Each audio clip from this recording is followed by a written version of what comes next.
কুমড়ো শাক বা কুমড়ো পাতার তো অনেক রকমের রেসিপি খেয়েছেন, তবে এই রেসিপিটা একবার হলো ট্রাই করে দেখতে পারেন। এটা খেতে কিন্তু ভীষণই ভালো লাগে আর অনেকটা হেলদি, বানাতে কিন্তু খুবই সহজ, খেতে লাগে অসাধারণ। তো নমস্কার বন্ধুরা, মনীষা রান্নাঘরে সবাইকে স্বাগত। প্রতিদিনের মতো চলে এলাম আবারও একটা রেসিপি নিয়ে, আশা করি আপনাদের ভীষণ ভালো লাগবে। তো কুমড়ো পাতার এই রেসিপির জন্য এখানে আমি নিয়েছি কুমড়ো পাতা। তো এরকম বড় সাইজের একটা কুমড়ো পাতা নিয়েছি। কুমড়ো পাতাগুলো এখানে 6-7টার মতো আছে। প্রথমে এই কুমড়ো পাতা আমি বেশ ভালোভাবে ধুয়ে নেব। তো এখানে জল দিয়ে বারবার জল পাল্টে পাল্টে কিন্তু কুমড়ো পাতা ধুয়ে নিতে হবে। অবশ্যই আগের থেকে কুমড়ো পাতাটা একটু চেক করে নিতে হবে। পাতার মধ্যে কিন্তু অনেক সময় অনেক পোকা বা পোকার ডিম থেকে থাকে। তো যাই হোক, এখন কুমড়ো পাতা ধুয়ে নিয়েছি। এবারে এই কুমড়ো পাতাগুলো দেখুন, এইগুলো একটু খসখসে আর মোটা টাইপের হয়, তার জন্য এটা একটু গরম জলে ভিজিয়ে রাখবো। তো এখানে একটা থালার মধ্যে কিছুটা গরম জল দিয়ে দিচ্ছি। জলটাকে 1 চামচ পরিমাণে লবণ দিয়ে আমি একটু ফুটিয়ে নিয়েছিলাম। এবার ওই জলের মধ্যে কুমড়ো পাতাগুলো একে একে দিয়ে দিচ্ছি।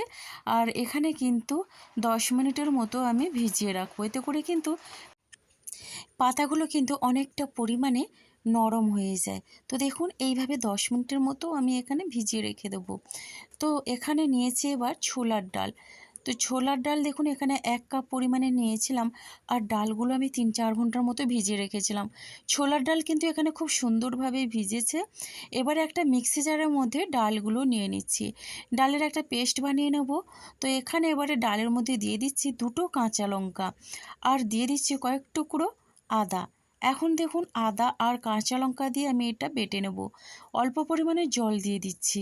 এখানে কিন্তু দেখুন, ডালটা আমি বেটে নিয়েছি আর একেবারে মিহি করিনি, একটু দানা দানা রেখেছি। এবারে রান্নার জন্য গ্যাসে কড়াই বসিয়ে দিয়েছি। কড়াইয়ের মধ্যে আছে এখানে কিছুটা সর্ষের তেল। তবে একটা কথা বলে রাখি, এই তেলের মধ্যে একটা পেঁয়াজ ভেজেছিলাম, তো ওই তেলটা চেঞ্জ না করে ওই তেলের মধ্যে আমি রান্নাটা করে নিচ্ছি। তেলের মধ্যে এখানে 1/2 চামচের মতো দিয়েছিলাম গোটা জিরে আর কয়েক কোয়া রসুন থেতো করে। তো এখানে 5 থেকে 6 কোয়ার মতো রসুন থেতো করে দিয়ে দিয়েছি। আর দিয়েছি এখানে 2টো পেঁয়াজ কুচি। এখন খুব সুন্দরভাবে এটা ভেজে নেব। রসুনটা একটু লাল করে ভেজে নেওয়ার পরে পেঁয়াজটা কিন্তু দিতে হবে।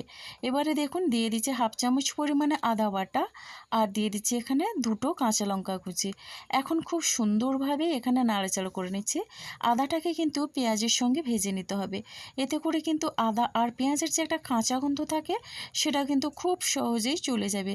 তো দেখুন, এইভাবে কিছু সময় ধরে মিডিয়াম ফ্লেমে নাড়াচাড়া করে নিয়ে এখানে ছোটো সাইজের একটা টমেটো কুচি করে রেখেছিলাম, তো দিয়ে দিলাম। এখন আমি টমেটো কুচি দিয়ে বেশ ভালোভাবে নাড়াচাড়া করে নিচ্ছি। এটা বানাতে কিন্তু বেশি মশলার প্রয়োজন হয় না, অল্প তেল মশলা দিয়ে কিন্তু খুব সুন্দরভাবে তৈরি হয়ে যায়। ভীষণই হেলদিভাবে তৈরি করে নেব। তো দেখুন, এখন আমি এখানে দিয়ে দিচ্ছি স্বাদ অনুসারে লবণ, আর আমি দিয়ে দিচ্ছি হলুদের গুঁড়ো, দিয়ে দিচ্ছি এখানে ঝাল লঙ্কার গুঁড়ো অল্প পরিমাণে, যেমন ঝাল খাবেন তো সেই রকম করে ঝাল দেবেন। এখানে কিন্তু আর কোনো রকমের গুঁড়ো মশলা, মানে এখানে জিরের গুঁড়ো ধনের গুঁড়ো ব্যবহার করলাম না। তো দেখুন, এখানে খুব সুন্দরভাবেই নাড়াচাড়া করে টমেটো পেঁয়াজটাকে ভেজে নিতে হবে। তো খুব সুন্দরভাবেই কিন্তু এখানে ভাজা ভাজা হয়ে গেছে। আর এবার আমি দিয়ে দিচ্ছি ছোলার ডাল। তো বেটে রাখা ছোলার ডালটা দিয়ে দিলাম।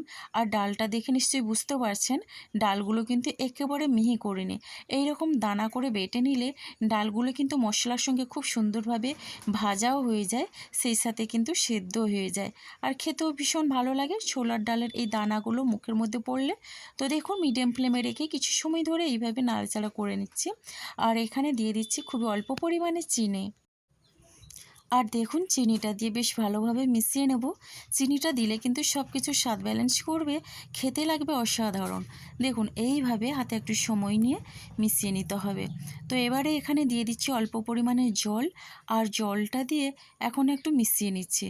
তো বন্ধুরা দেখুন, জল দিয়ে মিশিয়ে নেওয়ার পরে এখন কিন্তু গ্যাসের ফ্লেমটা একেবারেই লো করে দিতে হবে। তো দেখুন, এইভাবে লো করে দিয়ে একটু নাড়াচাড়া করে নিচ্ছি। এবারে এখানে ঢাকনা চাপা দিয়ে মিনিট 3-4 মতো এখানে রান্না হতে দেব।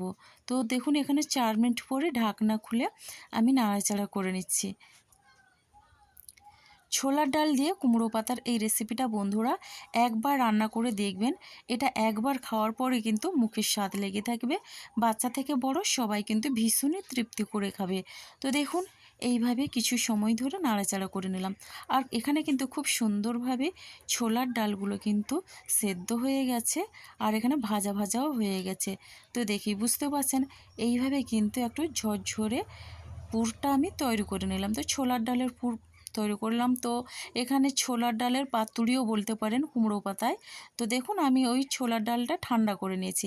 এবার একটা করে পাতা নিয়ে নিলাম। পাতাগুলো আগের থেকে তুলে আমি জল ঝরিয়ে রেখেছিলাম। এখন আমি দিয়ে দিচ্ছি।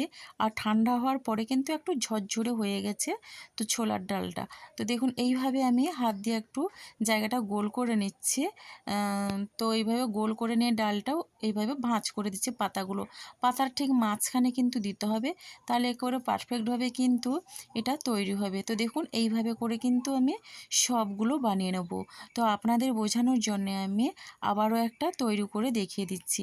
খুব সহজেই কিন্তু তৈরি হয়ে যায়, যে কেউ একবার দেখার পরে এটা তৈরি করে নিতে পারে। তো আমি কিন্তু এখানে পেঁয়াজ রসুন দিয়ে ডালের এই পুরটা বানিয়েছি। আপনারা নিরামিষভাবে চাইলে কিন্তু এখানে পেঁয়াজ রসুন দেবেন না, পেঁয়াজ রসুন ছাড়াই কিন্তু বানিয়ে নিতে পারবেন। তো দেখুন ঝটপট কিন্তু এগুলো আমি বানিয়ে নিচ্ছি। তো এখানে কিন্তু দুটো বানিয়ে আপনাদের দেখিয়ে দিলাম। মোটামুটি এইভাবে করে এখানে আমি সবগুলো বানিয়ে নিয়েছি।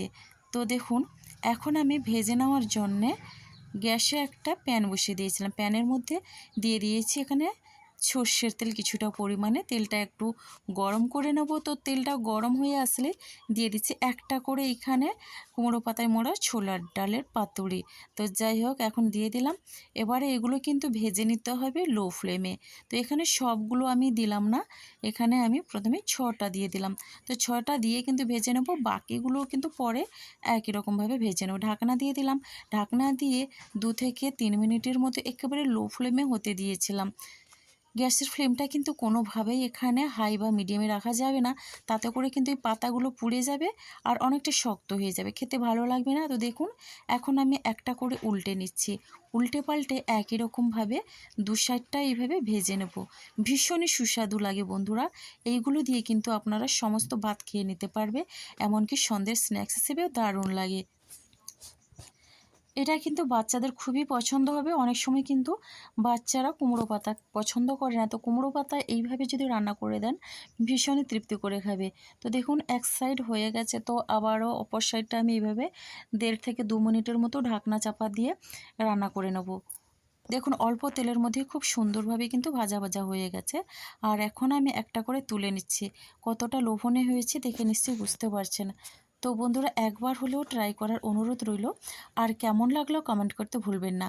আপনাদের একটা মিষ্টি কমেন্ট কিন্তু আমাকে অনেকটা উৎসাহ দেয় নতুন নতুন রেসিপি বানানোর জন্যে। তো দেখুন এখানে কিন্তু সবগুলো আমি নিয়ে নিলাম একটা প্লেটের মধ্যে সাজিয়ে। আর এই রকম রেসিপি ডালের সাথে থাকলে কিন্তু আর কোনো কিছুর প্রয়োজন হয় না। দুপুরে ডাল ভাত আর কুমড়ো পাতার এই পাতুড়ি একবার হলেও ট্রাই করে দেখবেন, ভীষণ মজা লাগে খেতে।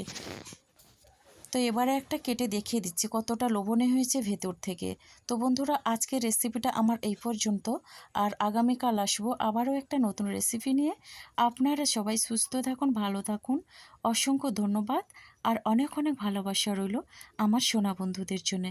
তাহলে বন্ধুরা আজকের মতো সবাইকে টাটা।